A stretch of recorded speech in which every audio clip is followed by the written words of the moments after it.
Tapi sini tanya terakhir, Mbak. Baik, terima kasih. Assalamualaikum warahmatullahi wabarakatuh. Ada dua hal yang mau saya sampaikan, dan nanti juga terkait dengan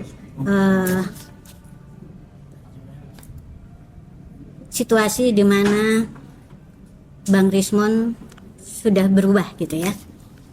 Karena kebetulan sekali mata ahli nih. saya diminta menjadi saksi ahli untuk terutama sebetulnya untuk Bang Rismon, diminta sendiri oleh Bang Jahmada Hisam. Dan Bang Jahmada sendiri sebetulnya pernah tergabung dalam Bon Jovi. Sebentar ya. Oke. Sekejap. Oke.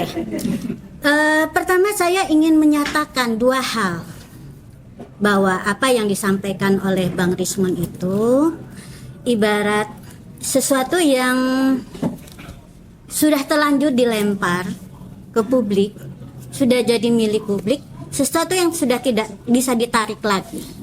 Pernyataan bahwa Bang Rismon menyatakan bahwa dia punya kesalahan dalam metode penelitian dan dia mengakui bahwa ijazah Jokowi itu asli. Saya bilang tidak bisa seperti itu ya. Dan sekedar untuk mengingatkan lagi, setelah saya menjadi saksi ahli Bang Rismon saat itu, saya sudah sempat menyatakan bahwa fenomena anomali dalam ijazah tersebut bahkan bisa dinilai oleh awam ya. Kenapa? Dia kasat mata, bisa dilihat ya, anomali. Kalau saya anomali ijazah itu pertama adalah pas pertama saya melihat itu adalah keganjilannya dari foto ya dan kacamata. Sebetulnya jauh sebelum itu ya.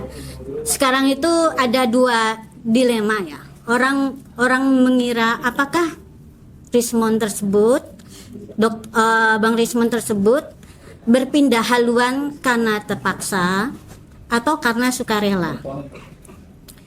Bahwa ada fakta beliau tuh dulu bagaimana itu sudah kami ketahui dari awal. Jadi saya cukup dekat dengan Mas Roy. 16 Maret 2025 pada saat video pertama tentang skripsi itu beredar, saya sudah bertanya sama Mas Roy, ini benar tidak Mas Roy apa yang disampaikan oleh Bang Rismon, Dr. Rismon ini? Benar, saya setuju. Saya dulu di kasus Jessica Wongso itu berada pada pihak yang berlawanan. Jadi sudah kita ketahui lama bahwa Bang Rismon dulu pernah menjadi saksi ahli yang diminta oleh Otto Hasibuan untuk kasus Jessica Wongso. Tetapi Mas Roy menyatakan dalam kasus apa yang dinyatakan sekarang, saya setuju dengan apa yang disampaikan oleh Dr. Rismon. Dan dari bekal itulah saya melihat lagi ya dengan mata telanjang ya, bukan dengan keahlian sebagai ahli IT juga. Titik krusialnya kan ada di bagian tulisan yang panjang, bahwa kita melihat akan ada perbedaan bahwa itu apakah ketikan komputer zaman modern ya atau tidak. Sederhananya adalah jarak antar spasi, jarak antar huruf yang konsisten ya. Dan saya sebelum ya, dan saya menemukan ya perbandingan antara beberapa skripsi yang diposting pada saat itu, ada 5 skripsi kalau nggak salah, dan memang satu-satunya yang terlihat itu adalah ketikan komputer modern ya, dan Bang Rismon menyatakan itu adalah dengan Times New Roman, itu adalah di ijazah yang tertulis atas nama Joko Widodo itu. Memang saya semukan, kita harus jeli melihat. Dan saya punya intuisi itu apa? Karena memang dulu pernah membandingkan, perasaan waktu ngetik itu nggak bisa sekonsisten itu. Nah itu titik pertamanya. Terus banyak hal. Sebetulnya apapun yang terjadi saat ini, tetap berterima kasih pada Bang Rismon atas perjuangannya, ya, sampai dia membuktikan waktu itu sampai ke UGM, ya, ke Perpus meminta nggak dikasih. Jadi ada yang disembunyikan saat itu memang. Dan saya miris waktu itu. Kenapa skripsi yang harusnya publik kok nggak bisa diakses? Ya, nggak bisa diakses saat itu. Lalu yang kedua, perjalanan Bang Sirmon ke Pak Kasmujo itu juga membuktikan sesuatu. Lalu ke Prof. Sofyan Effendi itu juga membuka suatu fakta. Jadi artinya bahwa dari pernyataan yang pertama itu sudah keluar anomalinya apa, kemudian perjalanan berikutnya data sudah terkumpul. Anomali ini boleh nggak kita tidak fokus terlalu banyak dengan soal Rismon ya, karena itu personal. Enggak. Jadi lebih baik ke Bon Jovi aja. Iya, nanti akan ke Bon Jovi. Nah, kalau ya soal Rismon nanti biar stop dulu aja gitu ya. Nah, yang Bon Jovi aja. Oke. Jadi panjang nanti. Ya, oke. Dari sana ya saya coba cut sampai di sana. Jadi ada banyak temuan. Terus dari sanalah kami mengajukan ke KIP. Artinya apa? Ini seperti jalan buntu kalau nggak ada terobosan.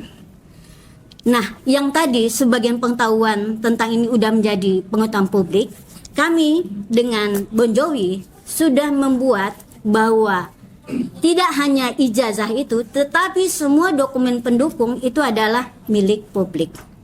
Dan satu hal, bahwa apa yang dinyatakan oleh Bang Rismon sekarang, bahwa dia ketemu embos dan segala macam, itu tidak mementahkan ya bahwa segala dugaan anomali ya. Kita juga sudah menemukan di KIP banyak anomali. Misalnya apa? Banyak dokumen ya yang tergolong sebagai output dari suatu tahapan tertentu tetapi tidak ada inputnya ya. Hal yang penting, KKN, laporan KKN melahirkan tanpa hamil. ya. Lalu KHS tanpa KRS. Lalu ada legalisir tanpa UGM Tempus, tidak ada waktunya, tidak ada Enggak. waktunya. Bahkan permintaan permohonan legalisir itu UGM tidak punya. Ini sudah jadi ini ya, karena itu fakta persidangan. Sudah tidak bisa terbantah. Lalu permintaan permohonan verifikasi faktual UGM juga tidak punya. Di sini ini adalah pekerjaan KPU, tanggung jawab KPU kok tidak melakukan itu. Kemudian kami mendapatkan salinan ya, waktu itu ijazah pertama dari KPU itu dari awal sebetulnya udah kelihatan tanpa tanggal dan ada cap legalisir yang berbeda ya. Jadi ada output tapi kapan input itunya ada dan di mana nggak ada. Dan ini adalah saya sudah terima surat putusan dari UGE. Kalau yang KPU sudah, jadi harusnya Rabu besok tuh paling lambat KPU harus menyerahkan dokumen yang kami minta. Lalu UGM nih terhitung dari hari Sabtu kemarin 14 hari kerja harus disampaikan kepada kami. Satu lagi soal pernyataan Rismon tadi, bahwa apa yang dia lakukan ya itu tidak membantah apa yang sudah dinyatakan di buku, karena apa yang ada di buku ya tidak pernah menyatakan ada yang berhubungan dengan embos dan segala macam ya. Yang dilakukan adalah salah satunya membuktikan bahwa hasil ketikan itu baik di skripsi itu adalah hasil ketikan komputer modern ya. Kemudian overlapping dan segala macamnya. Jadi tidak ada berhubungan dengan temuan apakah ada embos atau tidak. Jadi itu mematahkan ya. Jadi tidak terpengaruh, tidak berubah gitu.